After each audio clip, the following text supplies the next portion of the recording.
हिंदू जगे तो विश्व जगेगा, మానవ का విశ్వాస జగేగా.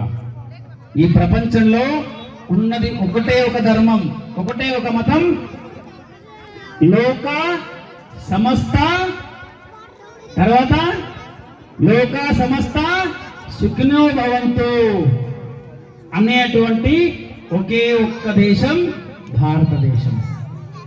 వసుధైక కుటుంబకం అనేటువంటి దేశం ఒకటే దేశం. ఇందాక వారు చెప్పినట్టు నీ మతం గొప్పదైతే, నీ ధర్మం గొప్పదైతే ఇంకొకరి దగ్గర పోయి అడుక్కోవాల్సిన పని లేదు, ఇంకొకరి దగ్గర కత్తిపడి మారుతామని దబాయించాల్సిన పని లేదు. అట్లా గనక ఈ భారతదేశం చేసి ఉంటే ఈ ఎడారి మతాలు ఏవి కూడా ఇవల్ల ఈ దేశంలోకి వచ్చేటివి కాదు. ఎప్పుడూ మనం అందరం కూడా సహనంతోనే ఉన్నాం. మనందరం జ్ఞాపకం పెట్టుకోవాలి. హిందూ సమాజం ఎప్పుడైతే జాగృతమవుతుందో, ఇందాక చెప్పినట్టు ప్రపంచం లోకమంతా జాగృతమవుతుంది. దీనికి ఉదాహరణ ఏంటంటే జాగరణ ఏంతవరకే మన దేవతలే మనకు ఆదర్శం. దేవతలు కదా, మనందరూ గమనించుంటాం. దుర్గమ్మ దగ్గర ఏం ఆయుధం ఉంటుంది? దుర్గమాత దగ్గర ఒక ఆయుధం ఉంటుంది. ఏం ఆయుధం ఉంటుంది? దుర్గమాతను పూజిస్తాం కదా మనం. ఆమె చేతిలో ఏముంటది? కత్తి ఉంటుంది కదా. ఆంజనేయ స్వామి చేతిలో ఏముంటది?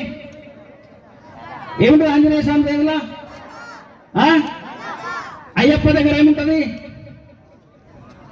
అయ్యప్ప దేవుడి దగ్గర మనం పూజిస్తున్నాం కదా దుర్గమ్మ తల్లి, ఆమె దగ్గర ఏముంటది? ఖడ్గం ఉన్నది. వాళ్ళ దేవతలు కదా, శాపం మీద అవసరం చేస్తారు కదా. మన శస్త్రాలు ఎందుకునే వాళ్ళ దగ్గర. కాబట్టి అవసరమైనప్పుడు శస్త్రాలు తీయాలి. ఇదం శాస్త్రం ఇదం శస్త్రం అన్నది మన శాస్త్రం కూడా.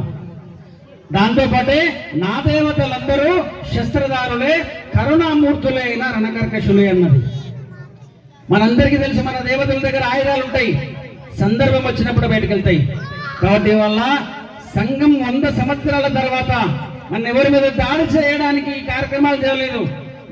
మనం ఉచ్చరించుకోవడానికి, మనకి మనం నిలబడితే కనుక ఇవాళ ప్రపంచం మన వైపు చూస్తుంది అన్న ఒక ఆలోచనతో సంఘం ఈ ఉత్సవం తీసుకున్నది, హిందూ సమ్మేళనాలు తీసుకున్నది.